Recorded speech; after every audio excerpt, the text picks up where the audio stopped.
Saudações, papirões, sejam muito bem-vindos ao bate-papo ao vivo com a Nasli, que é um fenômeno do mundo dos concursos públicos, por já ter sido primeira colocada em diversos concursos de alto nível, dentre eles concursos da área de controle, como foi o Tribunal de Contas da União, e também concursos gigantescos da área fiscal, como o mais recente, a Cefaz de São Paulo, ambos em primeiro lugar. Eu sou o professor Giovanni Silva e aqui no Instagram, meu objetivo é ajudar você a ser aprovado em concursos públicos de alto nível e também no exame de suficiência do Conselho Federal de Contabilidade. E sempre que eu tenho a oportunidade de conversar com alguém que é uma inspiração, eu peço a essa pessoa a oportunidade. E eu tive uma grata surpresa de ter sido muito bem recebido quando conheci a entrevistada de hoje, que é a Nasli. E, assim, de minha parte, a considero muito, tenho uma admiração enorme e usarei o termo uma amiga, né? Alguém por quem eu tenho admiração. E é muito legal quando nossos amigos são inspirações pra gente, né? Conheci a Nasli através desse universo dos concursos públicos. Sempre que tenho oportunidade, digo a ela do tamanho da minha admiração e hoje terei a oportunidade de apresentar vocês a ela e apresentar ela a vocês. Só que é a nossa oportunidade, turma, de conversar com alguém que tem algo diferente no que ela faz. Porque em que pese a gente tenha muitas pessoas aprovadas em concursos públicos, poucas são as pessoas que conseguem os primeiros lugares. Então, a gente vai falar com alguém que, por várias vezes, conseguiu a primeira colocação. Seria sorte, talvez, se alguém fez pela única vez, né? Mas ela fez isso várias vezes, então eu quero a ajuda de vocês. Eu trouxe algumas perguntas aqui, mas eu vou ficar atento ao que vocês escreverem para que a gente possa também perguntar e direcionar essas perguntas a ela. Beleza? Eu vou chamar ela aqui e peço a oportunidade de conhecer. Nasli, vamos lá. Deixa eu guardar aqui a Nasli. Tá. Fala, Giovanni. Hello! Tudo bem, Nasli? Beleza, e você? Tá me ouvindo bem? Eu tô ansioso, tô ouvindo muito bem, mas estou muito preocupado aqui, porque eu não posso perder essa oportunidade de aproveitar ao máximo essa conversa com a Nasli, que é alguém que eu admiro demais, mulher. Te admiro demais. Tudo bem contigo? Tudo bem, e você, Giovanni? Eu tô bem também, feliz da vida de você ter Eu tava aceitado o aqui um convite. pouquinho antes, aqui, ouvindo suas palavras, aproveito para agradecer o convite e falar que eu também te considero um amigo. A gente se encontrou pessoalmente só uma vez, né? Mas o santo bateu, a energia bateu. E aí eu te acompanho sempre aqui pelo Instagram, me divirto com você, com a sua filha. Então, vamos que vamos. E ó, a galera, pra saber aí, ó, eu marquei um café com a Nasli. Ela chegou primeiro que eu. Você vê, até isso, cara. Ela chega primeiro, quando eu cheguei, ela já estava lá. Nasli, obrigado. E eu tenho várias perguntas para você. Então. E eu sei que você já participou de diversos podcasts e entrevistas e tal. E eu sinto que eu tenho um desafio aqui, que é extrair de você o que eu não consegui assistir dos outros. Eu já assisti seus podcasts. Eu falei, então deixa eu transformar essa entrevista aqui em umas perguntas que talvez ela não tenha pego nos demais. Então é meu desafio aqui, tá? Então. E se você quiser saber alguma coisa também, perguntar alguma coisa, fica à vontade. O meu desafio aqui é que eu tenho vários alunos estudando para o ISS em Manaus e eu prometi para eles que no final você ia contar um pouquinho da carreira. Então pode ficar tranquilo que você já está fechado. E se você quiser depois, num outro momento, é possível a gente fazer uma transmissão ao vivo só com os seus alunos, falando 100% da carreira lá. Eu estou à disposição. Se você quiser fazer um Zoom aí só com eles e tal, eu estou 100% com você. Vamos lá. Gente, quem está vendo a Nasli pela primeira vez, ela é conhecida por muitos como um fenômeno dos concursos públicos, porque, mais que ser aprovada em grandes provas, ela ficou nas primeiras colocações. E a minha pergunta para você, Nasli, é assim, ó.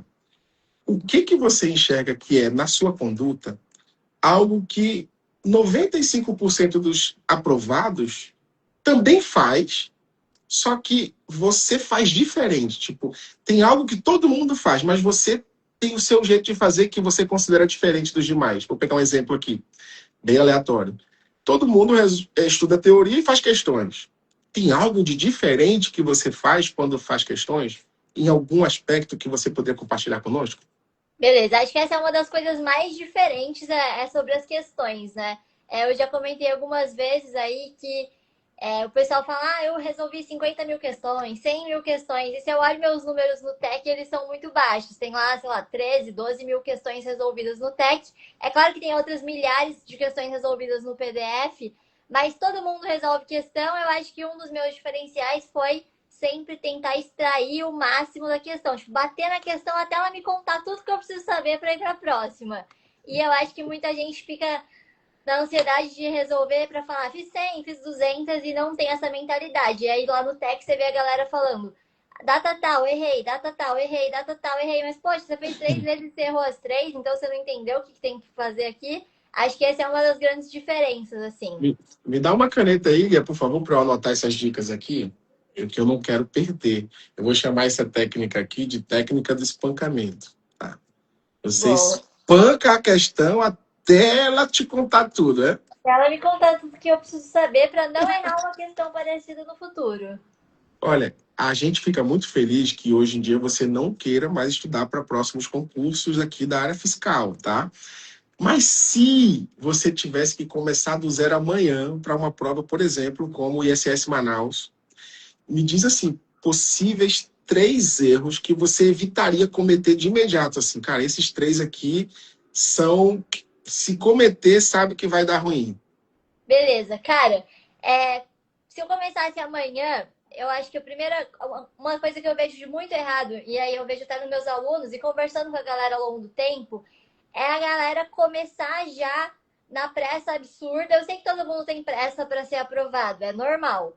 Mas o problema é quando essa pressa vira o desespero e pular a etapa e a pessoa começar hoje pensando no ISS Manaus, achando que só tem o ISS Manaus, se der errado a vida tá perdida, e ela não fazer o pensamento de longo prazo. Acho que esse seria um dos top 1 erros, que é não pensar no médio e longo prazo.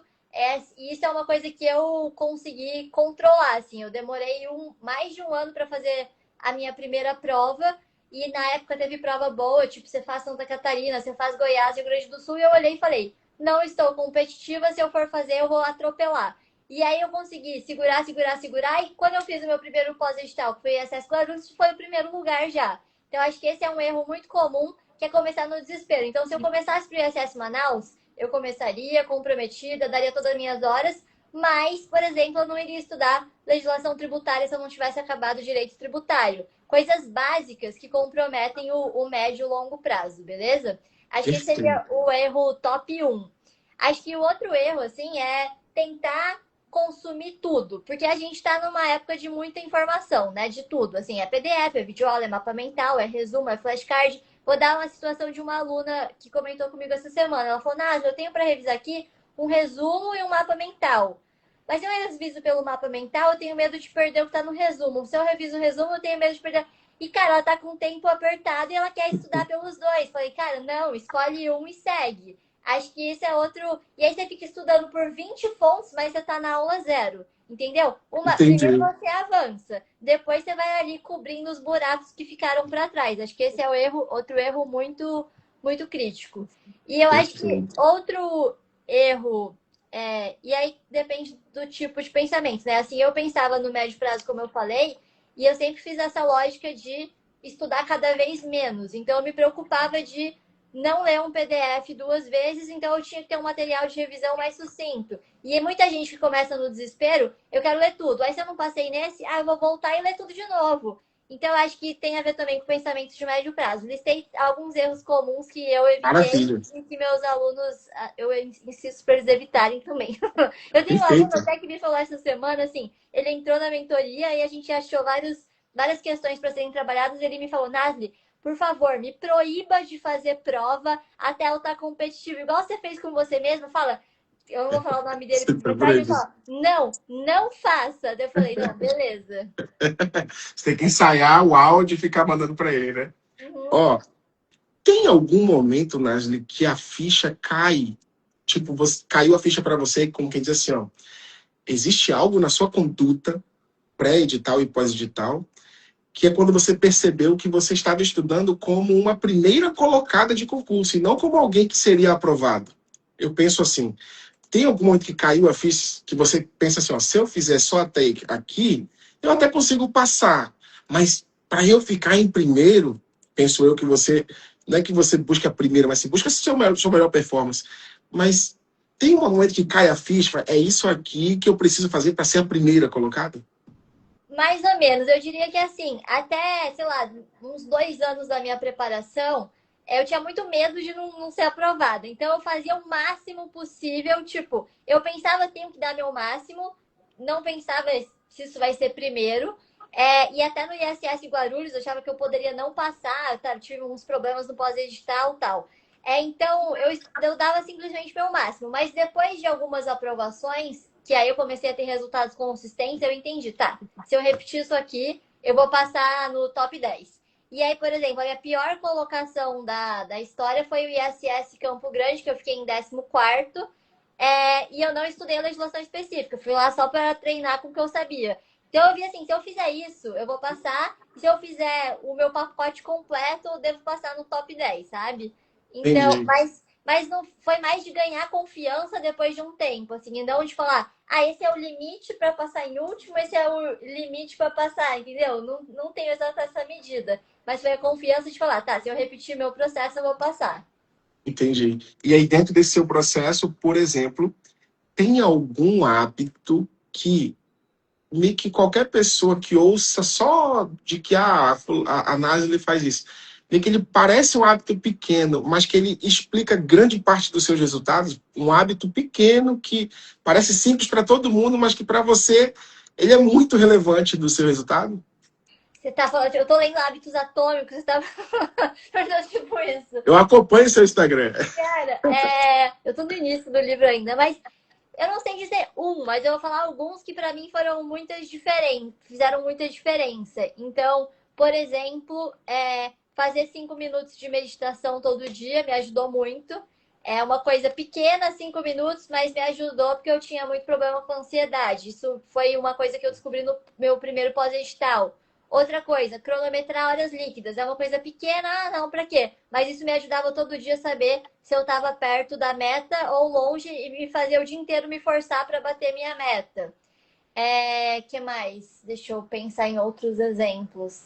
Eu acho que esses são bons hábitos, assim, que individualmente são muito pontuais, mas que ajudaram no global, né? Eu tive um que eu vi o seu Instagram recente falando, você falava de deixar o telefone no outro cômodo da casa desligado. E assim, eu me vi à época também fazendo a mesma coisa, que era o telefone, eu não existia para o mundo no momento que eu estava bloqueado, né? Estava fora de área para que eu estudasse naquele momento. Eu acho que é uma coisa simples também e que Sim. explica muito, né, do fato de você ter ficado concentrado. Até hoje, Ótimo. assim, minha família me acusa de não atender o telefone. Assim, até hoje, meu celular sempre mutado e tal. E aí, realmente, eu deixava longe. E eu acho que no começo a gente tem essa ansiedade por notícia de concurso e tal. Eu já tinha saído de rede social, mas eu tinha essa ansiedade para saber novidade de concurso. E depois que você começa a ser aprovado, você entra nos grupos de WhatsApp, você começa na ansiedade de quando vai nomear, novidade. E aí isso atrapalhava para continuar estudando para os próximos. Então, o celular era realmente para mim eu usava uns aplicativos, tinha um aplicativo, esse eu falo para os alunos, eu falo, eu sei que é bobo, mas funcionava. É um aplicativo que você aciona uma plantinha, ela É o começa a Focus, né? crescer, é o Acho que é. plant, mas aí Plant, tem plant, plant. aí depois de um tempo você coleta as frutinhas e se você entra em outro aplicativo no meio, você perde as frutinhas. Mas só eu não queria perder minhas frutinhas, então eu não entrava. Coisas pequenininhas que ajudavam, né? Mas eu acho que isso, por trás de tudo isso, assim, tá sempre a pergunta, que eu acho que esse foi um dos meus grandes diferenciais, que é o questionamento constante de o que eu posso fazer melhor. Tipo, todo dia, toda semana eu pensava o que tá faltando que poderia ser melhor. Assim, é meio chato porque você sempre parece meio insatisfeito, né? Você já Uhum. tá fazendo 7 horas, você quer falar, o que tá faltando? Mas eu acho que esse questionamento de pequenos ajustes que podem melhorar me ajudaram bastante nos efeitos compostos a longo prazo. E eu imagino até que essa é uma das principais habilidades ou competências, talvez, que quando a gente absorve, melhora a nossa performance em tudo, que é, independentemente do quão triste você esteja com o resultado da coisa que você realizou, só de você ter a clareza de que você é capaz de melhorar, já alivia a alma. Eu fui muito mal hoje, mas eu sou capaz de melhorar. Eu fui péssimo nisso aqui, mas eu sou capaz de melhorar. E aí eu acho que essa ideia de melhora contínua é maravilhosa. Teve algo. Algo, Ah, pode falar. inclusive, Giovanni, só Uhum. antes de você continuar, Ah, que a gente leva para depois do concurso, né? Para qualquer outra coisa que a gente for fazer, a gente continua nessa mentalidade. Até, tipo, o concurso não sai da gente. A gente constrói uma personalidade para ser aprovado e essa personalidade continua depois. você se torna, né? Você se torna uma pessoa diferente durante a trajetória de estudos. E você comentou agora há pouco da galera não atender o telefone. Eu vi recente uma frase que dizia assim, que é, o meu medo é ser sequestrado e a minha família achar que eu estava estudando e ninguém ia atrás de mim. Tipo assim, É, desapareceu na essa minha pessoa, dessa desaparecer no pessoa. mundo, tipo, me esqueçam. Você, ao longo da trajetória dos estudos, teve algo que você executou, estava fazendo, e de repente você percebeu que não estava dando o resultado ou retorno que você esperava e se abandonou completamente? Falei, eu tinha essa conduta aqui e eu me dei conta de que não valia a pena. Eu abandonei essa conduta. Aconteceu em algum momento? Ah, cara, teve várias coisas, assim, que quando eu comecei a estudar meio sem saber, assim, assistir uns vídeos no YouTube, como estuda tal.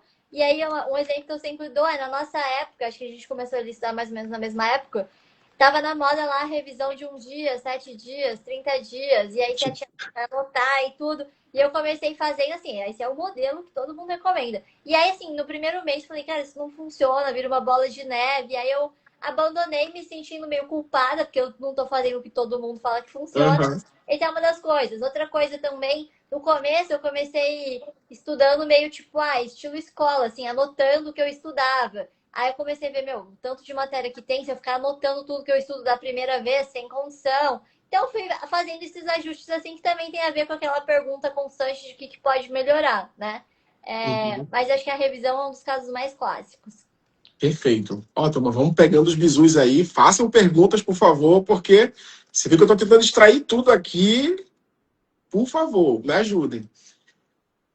São hoje é possível ter vários critérios de possíveis medições de avanço, tipo métricas. São diversas as possíveis.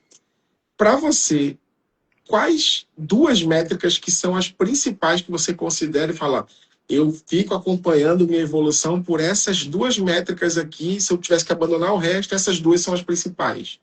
Cara, pra mim eram horas líquidas e percentual de acerto nas questões. E acho Maravilha. até uma legal essa sua pergunta, assim, porque eu percebo, assim, dois perfis de alunos, né? Tem a galera que não acompanha nada, tipo assim, quantas questões você fez? Não sei. Qual é o seu percentual de acertos?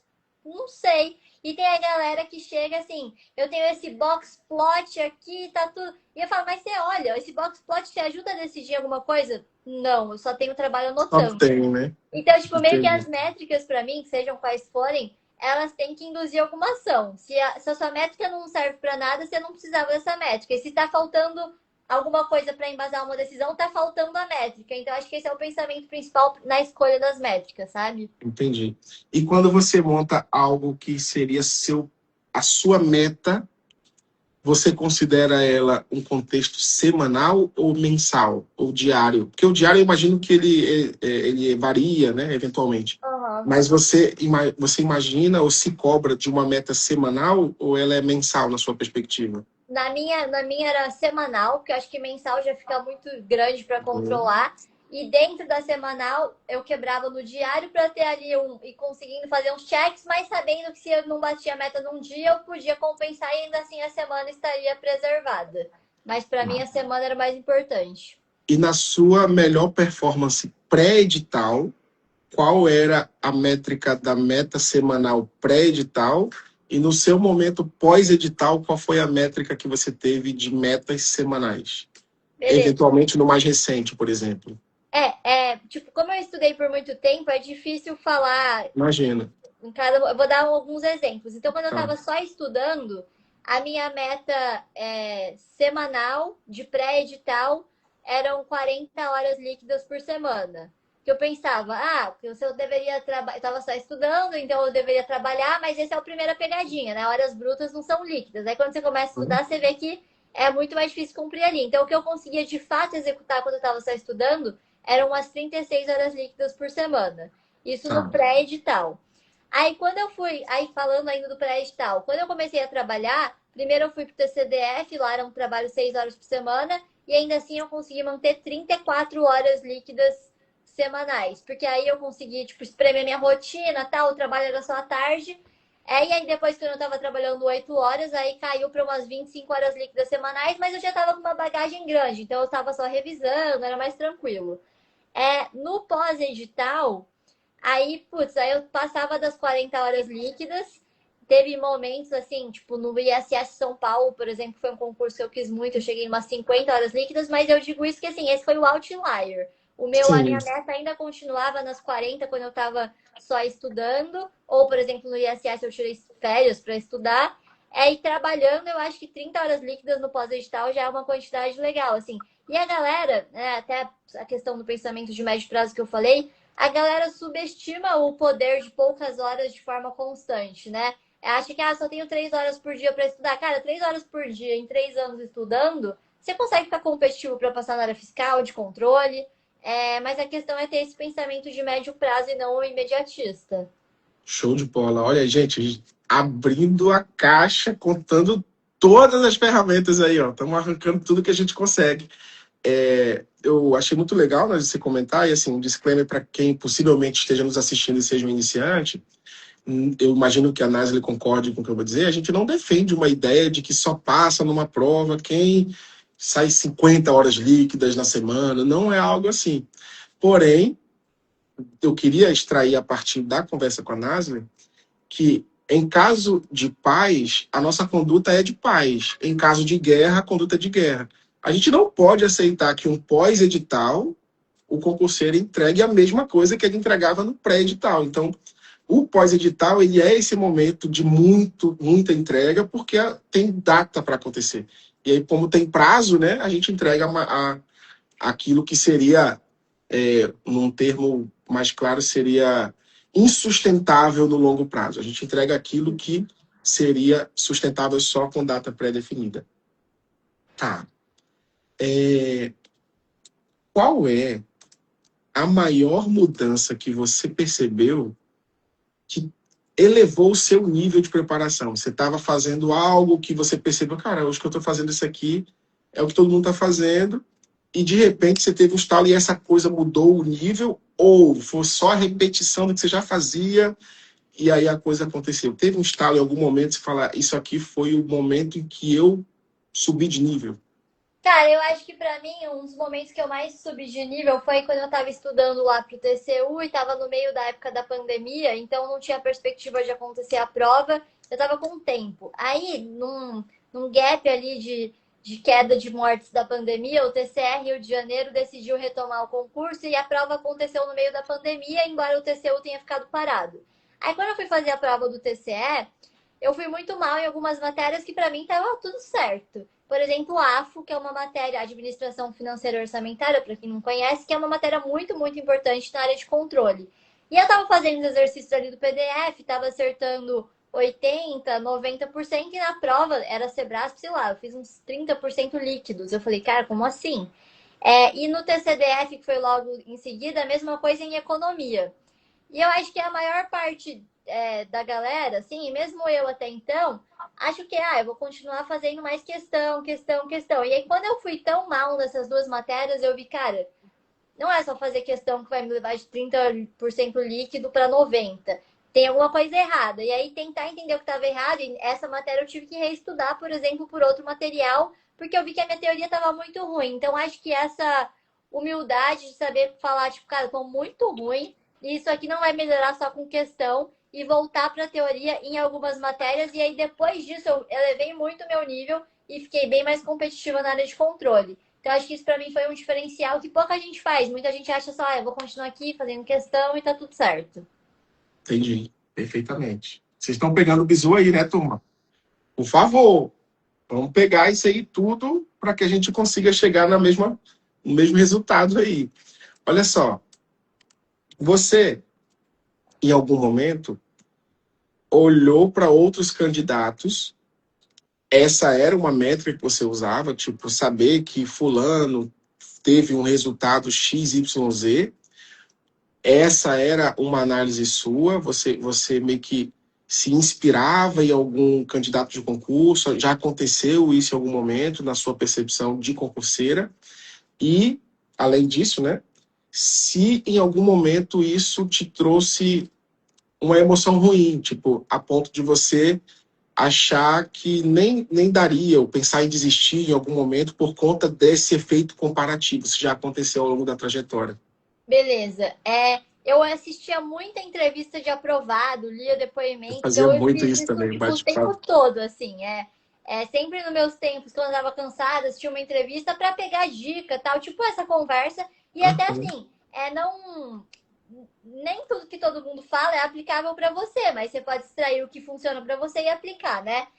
E aí, em termos de métricas, eu olhava mais nas entrevistas, assim, eu olhava mais o que as pessoas falavam, mentalidade, técnica e tal. De percentual, eu olhava a lista dos aprovados para ter noção ali de que nível eu precisava chegar.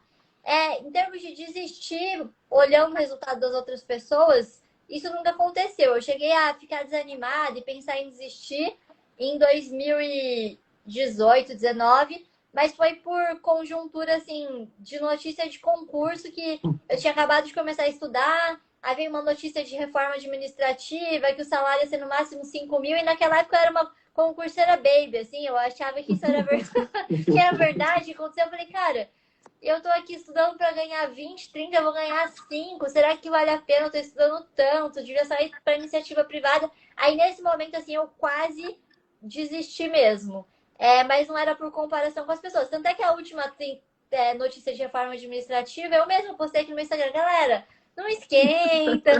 Se não deve passar, e se passar não vai ser tão ruim assim. Tipo, as notícias são muito piores do que a realidade, porque eu sei que o concurseiro se preocupa, porque eu já tive nessa posição, né? E, eu não fiz a pergunta de imediato aqui, mas você fica à vontade para contar, que teve um momento da sua carreira que você estava na iniciativa privada e aí você pediu demissão da iniciativa privada, né? Então, se você saiu para estudar para concursos. E aí eu imagino você de repente ter saído de lá e aí de repente a reforma administrativa vindo e você, putz, tomei a decisão errada, né? Aí faz todo Exatamente. sentido. Quando eu me formei, eu estava empregada. Eu falei, não, eu vou sair, voltei para casa dos meus pais para poder estudar. E aí era meu primeiro ano de formada. Aí eu tava tipo, poderia ter um trabalho para ganhar os 5 mil lá do concurso, que seria, e eu tô aqui estudando para 2 anos para ganhar os mesmos 5 mil, não faz sentido, tal. E aí teve um questionamento forte. Uhum. Tem um contexto sobre conduta de prova que eu queria alinhar com você, que existem erros e acertos que um concurseiro pode cometer na preparação dele. Às vezes ele tem um prazo muito curto para a prova, e por mais que ele estude muito certo, o prazo era curto, então não deu tempo de ele pegar o suficiente. Ou ele tem muito prazo, e aí ele está estudando tudo certinho, ele faz uma ótima preparação, os simulados e tal, mas quando chega na hora da prova, por um critério de ansiedade, de preocupação, e aí ele acaba cometendo o erro de conduta de prova, de demorar muito numa questão e de repente se perder ali. Como que você lidava com esse tipo de preocupação? Já aconteceu com você alguma situação de o nervosismo da prova te prejudicar e aí você perceber isso e deu para corrigir, não deu? Como que você lidava com essa conduta antes de erros e acertos e a da prova efetivamente de erros e acertos?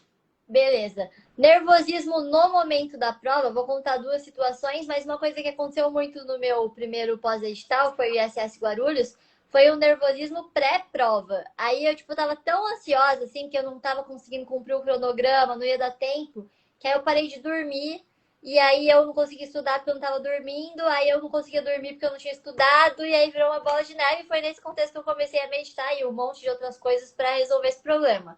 E aí, um dia antes da prova de Guarulhos, em Campinas também, cara, eu dormi muito mal. Assim, acordei mais de 20 vezes durante a noite fácil. E na prova eu errei coisa de besteira por tá com sono mesmo. Não era nem sono porque eu tava pilhada, é mente cansada, assim, sabe? Em Guarulhos isso não me custou posição, mas em Campinas custou. E aí para as próximas provas, assim, eu parava de tomar café antes, eu não porque geralmente eu dormia depois do almoço para ficar mais acordada. Parei de dormir depois do almoço para estar muito cansada. Comecei a correr um dia antes da prova para dormir bem. Aí comecei a fazer essas coisas para me mandar melhor na prova. Mas eu acho que na prova, assim, quando bate aquele desespero de meu Deus, tipo, tá dando tudo errado, tô perdendo tempo, eu acho que foi a prova do TCU, assim. Foi a prova mais desesperadora para mim, que veio muito, muito, muito grande e muito difícil. E aí, no meio da prova, eu percebi, tá, se eu continuar assim, eu não vou nem fazer os mínimos. Na mesmo horário de prova, eu tinha que fazer o mínimo na P1 e na P2, mas era no mesmo horário ali. Falei, se eu continuar assim, eu não vou fazer o mínimo na P2. Aí eu pedi pra ir no banheiro e tal, porque meu marido tinha falado antes de eu sair de casa, ó, se ficar nervosa, respira, vai no banheiro. E na hora, assim, eu nem dei bola pra essa dica dele. Aí quando eu tava lá surtando no meio da prova, eu falei, bom, acho que ele tava certo, vou no banheiro. E aí eu consegui voltar e mudar a estratégia ali na hora, assim, mas isso poderia ter me custado a vaga do TCU. Se você não. Eu ia aí até dando uma dica, assim, eu ia pra prova com um mapa, assim, depois de uma hora eu preciso estar na questão tal, depois de outra hora na questão tal. E aí você ir controlando te ajuda a saber, tá, tem alguma coisa errada no ISS, na Cefaz São Paulo mesmo, assim, a P1 é muito, muito corrida, e eu sabia ali mais ou menos, sabia que não dava para cumprir exatamente, que ia ter questões em branco, mas isso tem que ficar sempre de olho, assim. Chegou uma hora que eu falei, cara, se eu continuar nessa matéria, eu não vou conseguir fazer as outras. Aí eu deixei em branco, pulei, depois voltei. E acho que isso vem com a experiência, sabe, Giovanni? É Sim. simulado, experiência. É difícil na primeira prova você já ter esse autocontrole para ficar olhando se dá tempo, se tem que pular tal. Ó, a turma pode pegar essa dica, inclusive, para a prova agora do ISS Manaus, da CEMEF aqui em Manaus, porque tem P1 e P2 também no mesmo dia, e a P1 são 90 questões em 4 horas, que fica muito acelerada, né? Eu acho que a prova que você fez agora da Cefaz São Paulo era assim também, né? Eram 100 questões, eu acho que em Eu acho 4 que horas e eram meia. 100 Isso, questões. em 4 Mas horas e agora eu não 30, lembro o algo assim. tempo. É. Eu acho que era 4 horas e 30, algo assim. Então aqui são 94 horas, que é um tempo, nossa, muito, muito apertado, muito mesmo, e para o nível da prova que a FCC pode criar, então vale pegar essa dica aí, ó. Você viu que a NASE 01 de prova está dizendo é normal você estar na prova como a P1 e perceber que vai deixar em branco agora, senão não vai dar tempo de fazer o restante da prova com qualidade, né? Tem um detalhe importante que é assim, é importante para um concurseiro olhar a sua rotina, inspirar-se na sua rotina e modelar, né, boas práticas para a sua realidade. Agora, na sua percepção, o que você acha que pode ser de diferente quando duas pessoas possuem a mesma carga horária disponível para estudar? Então, vamos pensar que ambas possuem 3 horas de estudos, e aí essas pessoas utilizam a carga horária efetivamente, vou colocar o contexto aqui, e por 2 anos eles estão fazendo certinho. Aí chega o dia da prova, um ficou em primeiro lugar e o outro não está nem na lista de vagas ali e ficou fora.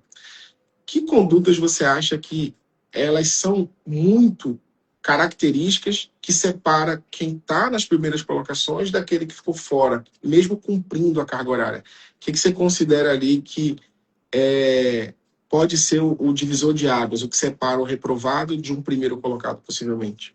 Beleza. Eu acho que tá sentado na frente do computador, do tablet, cumprindo a carga horária, não é garantia de que você tá de fato evoluindo, né? Acho que muita gente tá, às vezes acaba se enganando um pouco de, eu tô aqui, deveria estar estudando, eu tô fazendo horas líquidas, mas a pessoa não tá presente de fato estudando, tá? Pensando em outra coisa, ela acha um erro, ela passa rapidão, não voltou à teoria. Então, eu acho que é principalmente o modo de aproveitar esse tempo de estudo. Duas pessoas que estudam as mesmas 3 horas podem aproveitar de modo muito diferente essas 3 horas.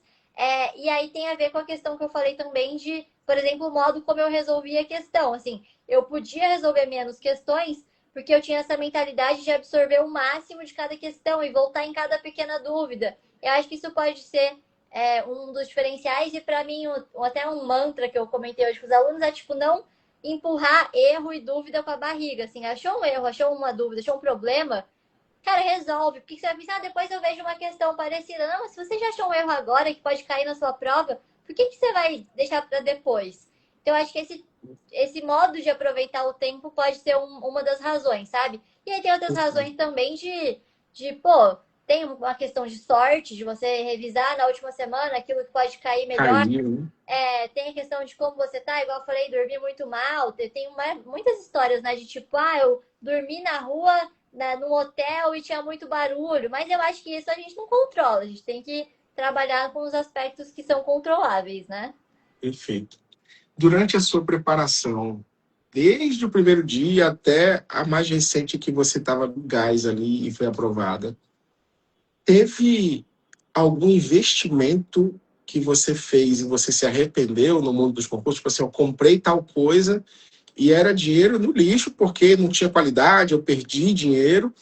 E você, em algum momento, fez investimento em consultorias, mentorias, algo assim, e que percebeu, cara, isso valeu muito a pena, que bom que eu fiz esse investimento. Você viveu momentos como esse na preparação? De jogar dinheiro fora, eu acho que eu contratei em alguns momentos correção de discursivas, assim, de pessoas diferentes que não agregaram. E aí Uhum. chega uma hora assim que você quer minimizar o risco, né? Então eu já estava fazendo discursivo, eu sabia que eu estava bem, e falei, por que eu não vou contratar? Eu já estava trabalhando, eu tinha dinheiro, então por que eu não vou contratar? Mas aí eu recebi, em mais de uma ocasião, um retorno de discursiva que depois eu tinha achado o erro, vendo o espelho do professor, e não me apontaram o erro. Eu falei, cara, isso aqui não é confiável. Aí esses foram dois momentos que eu fiquei assim, meio triste de ter pagado, porque correção discursiva é caro, né, em geral, quando é Aham, sim. individual e tal. Então esse é o momento que eu pensei que eu joguei dinheiro fora. Consultoria, mentoria, eu nunca contratei, eu sempre tive essa postura mais ativa de ir atrás, Uhum. procurar, e eu nunca, tipo, encontrei alguém que eu falasse, cara, essa pessoa eu acho que vai me passar o que eu preciso para ser aprovada, assim. E eu até brinco com os meus alunos, eu sentia falta, tanto é que eu procurava coisa, eu li 1 milhão de livros sobre aprendizado, disciplina, motivação, mas eu sentia falta de alguém compilando isso de forma prática para passar. E aí eu brinco que eu criei o que eu queria que Você não existisse na encontrava, minha né? época, assim, o que eu teria comprado, o curso e a mentoria que eu teria comprado, que é meio diferente do padrão. Então eu nunca comprei e eu também não acho que falar, você precisa de uma mentoria para ser aprovado. Você não precisa. Ela encurta seu Uhum. caminho, mas é plenamente possível de ser aprovado sem mentoria. Eu gosto muito dessa ideia que, às vezes, eu vou fazer uma outra pergunta e já trago essa ideia para não perder a pergunta, que é assim, em que pese você não tenha pego uma mentoria à época, ainda há para o concurseiro iniciante uma ideia de que ele precisa fazer um investimento ou uma aquisição de preparação de material e que ele compra naquele lugar e acabou, ele não investe mais nada em canto nenhum, é só aquilo e pronto. E cada vez mais isso tem sido diferente, porque às vezes você fez um investimento em um determinado curso ou lugar em que existe um material que você gosta, mas eventualmente você não deu bem com aquele professor naquela matéria e existe um outro professor que casou ali o aprendizado. A sua preparação, ela envolveu algo assim? Pô, essa matéria eu pego com o professor de um curso X, essa outra matéria do curso Y. Chegou a acontecer de você montar o seu time que lhe preparava? Chegou, assim, no começo, quando eu tava no início, assim, eu não fazia esse trabalho.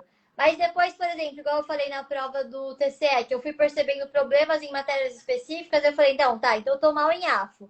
Deixa eu procurar aqui alguém que pode me explicar AFO de um modo diferente. E aí você começa a caçar ali, tipo, esse professor aqui me ajuda. E tem matérias, tipo contabilidade, TI, que às vezes a pessoa, você é professor de contabilidade, você sabe, Uhum. às vezes a pessoa não entende com o professor e entende com outro professor. Então, até tem uma aluna da mentoria que falou, Nasa, eu vejo todo mundo no grupo falando, isso aqui eu estudo para um professor, isso pelo outro. Ela falou, eu não tenho ainda essa noção de saber qual matéria eu deveria estudar com um com o outro. E o que eu falei para ela enquanto você tá acertando questão, você estuda, tá acertando, vai bem na prova, você não tem essa necessidade de sair caçando o professor.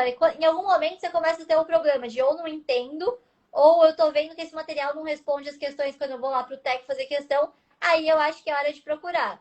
E aí a galera às vezes também. Assim, enquanto eu tava só estudando, eu era bem pão dura, porque eu tava só estudando, tinha o dinheiro contado, eu tentava investir o mínimo possível. Mas depois que eu tava trabalhando e estudando, aí eu realmente não poupava esforços para investir no que eu achasse que fosse encurtar a minha preparação, sabe? Até em aspectos como morar do lado do trabalho para gastar o mínimo de tempo possível para poder voltar para casa mais cedo e estudar. Contratar alguém que fazia comida para mim para não ter que gastar tempo cozinhando. Mas aí eu estava num momento em que eu tinha um trabalho, eu já era auditora e estava estudando para voltar para São Paulo, tudo. Então, em cada momento eu tive uma realidade, mas a partir do momento que eu pude, aí eu não poupava esforços para conseguir estudar cada vez mais e melhor. Quando eu estava na condição de concurseiro, eu não cheguei a contratar uma mentoria individual ou uma consultoria individual, mas eu tinha essa percepção de eu estou fluindo melhor com esse professor de tributário desse lugar comparado ao outro onde eu estava tendo a matéria. Então eu fui percebendo e fui meio que montando meu time ali para as minhas matérias. Então eu nunca tive, e acho que você também viveu essa fase, se você entende que precisa melhorar e você encontrou alguém que está te ajudando a melhorar, o investimento é natural. Então, Sim. é que se a pessoa está iniciando ali e ela acha que ela já investiu no lugar, ela não precisa mais para mais nada. E quando, na verdade, se você quiser encurtar o caminho, acho que você usou um termo muito, muito incrível, que é quanto a mentoria permite, que é um encurtador de caminho, isso ajuda muito. Só que eu acho que no mundo dos concursos, você me corrige se eu estiver errado, muita gente ainda não tem clareza do que é encurtar um caminho no mundo dos concursos. Sim. E aí acaba não tendo ela não percebe ainda o que é, porque vai trilhar o caminho ainda, então como assim vai encurtar? Eu nem, sei lá, não tem tanta clareza. Mas é que eu acho que quando a gente começa, e quando eu comecei também era assim, a gente acha que é um caminho muito mais colorido do que é, né? Eu achava que eu tinha ouvido umas histórias de gente que estudou, 6 meses foi aprovado, eu achava que ia ser tipo isso. Aí você não sabe que o concurso não abre, que tem cada vez menos vagas. Então, eu acho que no começo a pessoa acha isso, putz, eu já paguei 2.000 num curso, aí eu não vou pagar mais nada, eu não É vou tipo comprar ali isso. um resumo, ou outro professor, ou mentoria. Mas aí quando você começa a passar os perrengues de, putz, eu tô estudando e eu tô esquecendo. Será que alguém poderia me ajudar a estruturar uma revisão melhor? Putz, esse professor é muito ruim. Será que existe alguém melhor para me explicar? Aí você começa a falar, ah, entendi. É por isso que as pessoas demoram para ser aprovado. E aí que eu acho que você começa a ter uma propensão maior a fazer assim os investimentos. Porque no começo, acho que a gente não entende ainda as dores de um concurseiro. E principalmente porque o critério de evolução, ele não está tangível. Ele é tipo assim, tá na sua mente. Vamos pensar numa pessoa que está treinando e ela tem um personal. Ela vai evoluir fisicamente, externamente, além do interno, né? No caso do concurseiro que começa a estudar, ele não é visível para ele que o caminho está sendo encurtado ainda. Enquanto não acontece uma prova, ele não consegue perceber ainda, né? A menos que ele tenha critérios que ainda não são claros para ele. Eu vou pegar só um exemplo em relação à mentoria e consultoria que eu vivi na semana passada, que foi a primeira vez que eu vi de forma tangível o poder do encurtamento de um caminho. Aconteceu de eu mudei para morar sozinho numa casa e quando você casou recente, né? Quando você é casado, penso eu e a galera vai concordar que o casal sai para fazer as compras, né? O casal vai comprar roupas de cama, o casal vai comprar as coisas da cozinha e é o momento do casal isso aí. E eu fui morar sozinho no imóvel. E aí eu entrei na casa para morar só e fiquei, pô, como é que compra uma panela? Qual é o critério que eu tenho que usar para escolher uma panela? Qual o critério que eu tenho que usar? O que tem que ter na minha cozinha? Como assim, Giovanni? Não, irmão, não é óbvio para mim. Desculpa, não é óbvio para mim o que tem que estar na primeira gaveta da cozinha, porque eu chego dentro da rotina que eu ficava, eu chegava em casa, almoçava, porque a comida estava pronta. E agora o rolê era diferente. E aí eu conheci uma personal organizer que ela chegou comigo e falou, o que você tem? Eu falei, então, não tenho nada, que eu vim para cá sem nada. Sim. Tá, então eu vou te ofertar um serviço de personal shop. Como é que é?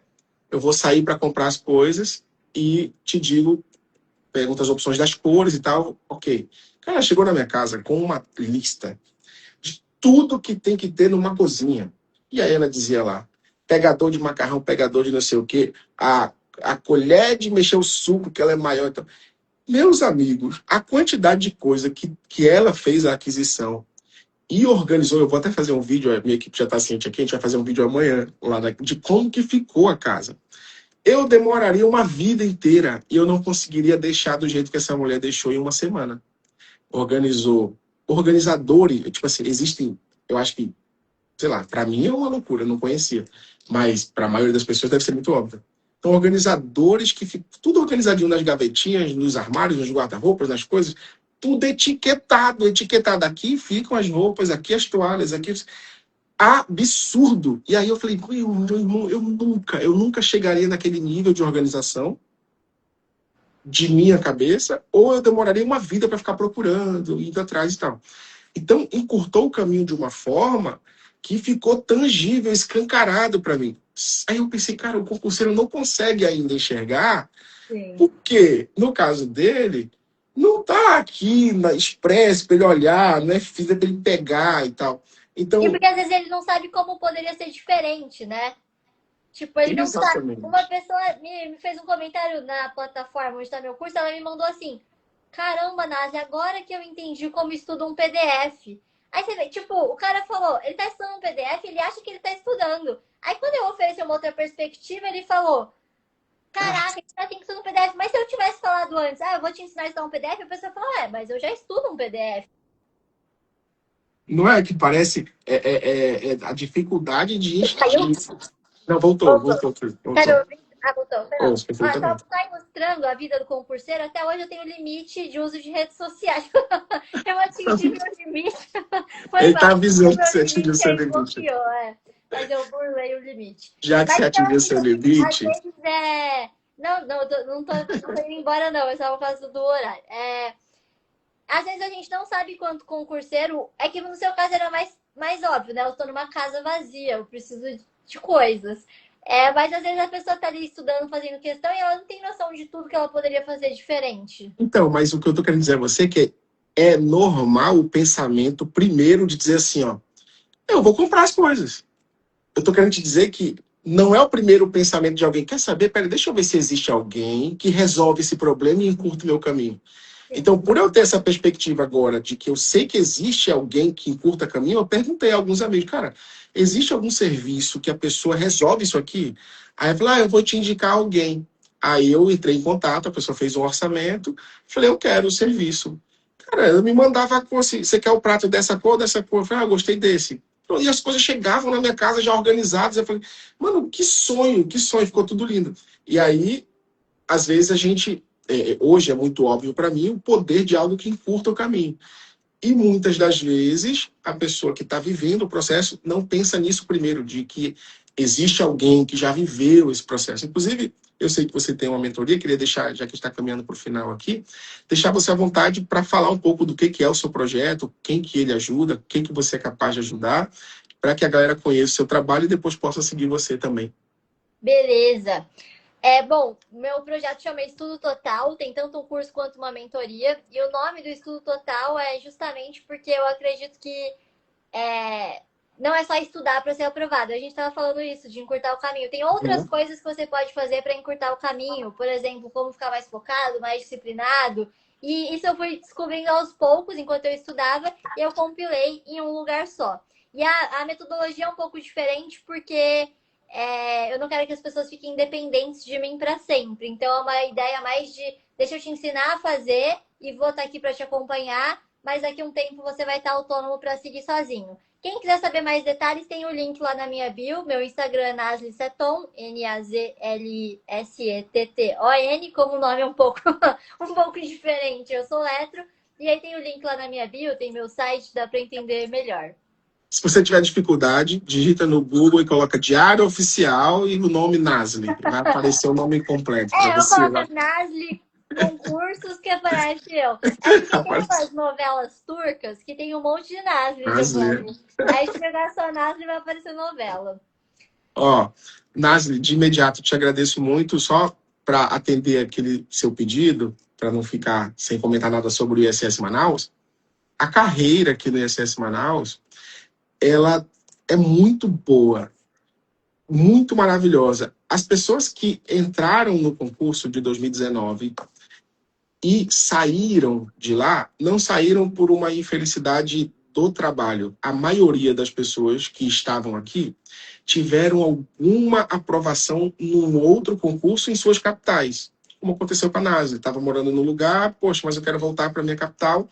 E alguns já chegaram aqui meio que de costas, porque já chegaram aprovados, só esperavam a nomeação. Meio que viveram um turismo fiscal. Vieram para cá, ficaram 2, 3 meses e foram para suas capitais. Mas o curioso é que é característico da nossa capital. Então, Manaus, por característica logística, não é um lugar que você... quer saber? Surgiu um feriado aqui, vou pegar uma passagem hoje e vou para São Paulo, vou para o Rio, vou voltar para minha casa rapidinho para curtir um fim de semana. Você pode fazer isso, mas isso vai te custar R$ 3.500, R$ 4.000. E, de repente, isso incomodava muita gente que era do Rio, São Paulo, grandes capitais, porque para a maioria dos lugares não tinha voo direto e quando tinha um voo, o voo era muito caro. Então, vi que, logisticamente, Manaus não é o lugar mais desejado do Brasil para ser auditor fiscal. Eu sou de Manaus. E aí, pronto. A minha família é toda daqui, eu não tenho familiares em outra capital. Então, eu sou 100% manauara, a família toda, todo mundo é daqui.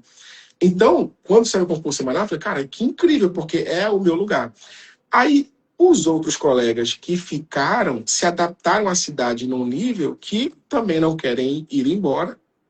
Lá do grupo todo do edital da época de 2019, nós fomos nomeados quase 100 pessoas e hoje nós somos menos de 25 do mesmo concurso. Caramba! Menos de 25 e tem muito cargo vago, hoje tem mais de 50 cargos vagos para auditor e desse grupo todo só tem um que está estudando para ser auditor fiscal em outro lugar, porque ele quer ir embora e que a esposa dele não gosta de Manaus. Só isso. E ela não é que não gosta de Manaus, ela quer morar em outro lugar, onde eles já moraram em algum lugar, então estão fazendo isso. É único, assim. Mas muito feliz com o trabalho em si, a estrutura, remuneração. É uma boa remuneração comparado a fiscos estaduais. A gente perdeu alguns servidores da CEMEF porque foram aprovados na Cefaz Amazonas. Então, basicamente, quando você entra na nossa carreira lá na CEMEF Manaus, a remuneração ela ultrapassa os 20 mil líquidos de inicial e você fica 3 anos no primeiro nível da carreira. Então, não tem uma promoção no segundo ano ou terceiro ano, fica acumulado ali, chama de um travado, fica um buraco ali. Aí, quando você completa 3 anos, aí vem a estabilidade, você sobe para o 4º nível e apresenta uma pós-graduação, você sobe para o 9º nível. E aí, quando você faz isso, depois do 3º ano, quando você completa 3 anos, aí ultrapassa os 30 mil líquidos nesse momento. Então, legal. É esse o contexto fica da carreira. Mas depois dá um salto legal. Aí dá um salto de uma vez. Isso eu estou considerando 6 horas de trabalho, sem chefia, sem acréscimo, porque se você optar por trabalhar 8 horas, tem um acréscimo, tem indenizações. Tem essa opção de 6 horas e 8 horas? Tem a opção. Se você quiser trabalhar 8 horas, acrescenta quase 5 mil reais, 4 mil e pouquinho. Aí, se você pega chefias também, porque são a critério também, e tem indenização de transporte, se você for um auditor externo, então aquela remuneração do edital acaba sendo superior, acaba sendo maior, porque tem indenização de transporte quando você é auditor externo, que é mais de 3 mil reais de indenização de transporte, que você vai fazer a fiscalização usando o seu carro. Então, meio que indeniza ali que você está usando o seu carro e seu combustível, né? Já é o seu carro para fazer, você pega umas metas ali. Só que realmente é dividido. Tem os auditores internos, que cuidam da parte de planejamento, das auditorias e as chefias, e os auditores de campo, que são os auditores externos, que possuem mais flexibilidade de horários, porque aí você tem a meta para cumprir e vai e cumpre essa meta. Então é uma carreira muito legal, um trabalho muito dinâmico, muito legal, e eu espero receber vocês no curso de formação, porque provavelmente farei parte do curso de formação, ministrando alguma matéria lá. Obrigado, Nasli, pela Até, oportunidade. posso falar uma coisa bem rápida? Pode sim. Você estava falando isso, até contextualizando um pouco também. Eu acho que tem dois tipos de concurseiros, né? Tem aquelas pessoas que falam assim: eu vou para qualquer lugar, eu só quero o salário. E tem as pessoas mais apegadas, igual eu, que depois faz de tudo para voltar para casa. E acho que não tem certo nem errado, eu acho que você tem que saber o seu jeito. E acho que quando você tá sem nada, como eu tava no início, você tem que ir para qualquer lugar mesmo para garantir ali a sua primeira coisa. E depois você começa a fazer o caminho de volta a partir disso. Mas o que acontece naturalmente é que a pessoa que foi para qualquer lugar e foi aprovado no, ela acaba indo no outro lugar para ser aprovado no outro, aí ela começa nessa brincadeirinha de ficar. Depois que ela viu, eu consigo, né? Aí acaba sendo nomeada no outro lugar que é mais próximo, que logisticamente é melhor. O que eu quero dizer com esse contexto é que se você conseguir ficar no cadastro reserva de Manaus, saiba que é uma lista que roda muito, mas não é porque o lugar é ruim ou porque o trabalho não é legal. É porque as pessoas que foram aprovadas aqui e foram aprovadas no outro lugar acabam voltando para suas capitais, porque aqui não é o lugar por qual elas almejavam ficar e morar. Então, se você a ouve logística é difícil para a maior parte dos lugares. só esse aspecto. Mas a comida é muito boa, é muito maravilhoso. Você vai ter um estressinho por trânsito, mas a cidade é maravilhosa. E eu tenho certeza que você vai aproveitar. Você já veio para São Paulo, né? Você acha que você pode falar isso? Obrigado, viu, Tati, pela oportunidade. Se precisar, se rolar, pode me chamar aí na missão com os seus alunos aí. Estou à disposição. Fechado. Obrigada pelo convite, viu? Até mais. Tchau, tchau. Um abraço. Tchau.